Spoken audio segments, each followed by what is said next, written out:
ball again, and this is exactly what we were talking about. বাংলাদেশের অধিনায়কত্ব থেকে বাদ নাজমুল হাসান শান্তর মতো বাজে অধিনায়ক, তার পরিবর্তে জিম্বাবুয়ের বিপক্ষে অধিনায়ক হয়ে যাচ্ছে বাংলাদেশের hard hitter batsman Tamim Iqbal.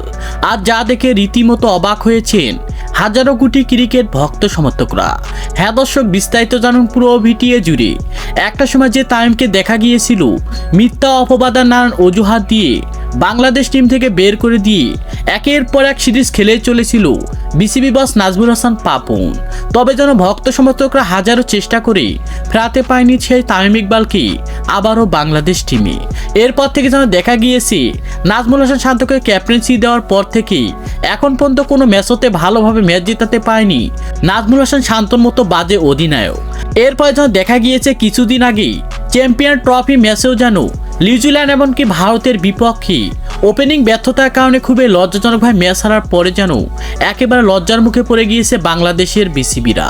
আর তাই বিসিবিরা সিদ্ধান্ত নিয়েছে যে এমন ক্যাপ্টেন্সি নিয়ে কখনোই যেন আরও অন্য অন্য দলগুলোর বিপক্ষে ম্যাচ জেতা সম্ভব নয়।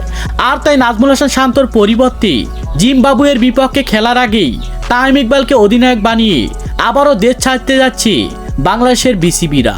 তো দর্শক, আপনারাও কি চান বাংলাদেশের অধিনায়কত্ব এমনকি ওপেনিং পজিশনে তামিম ইকবালকে নেওয়া হোক? সে বিষয়ে আপনাদের গুরুত্বপূর্ণ মতামত জানাবেন আমাদের ভিডিওর কমেন্ট বক্সে। ধন্যবাদ।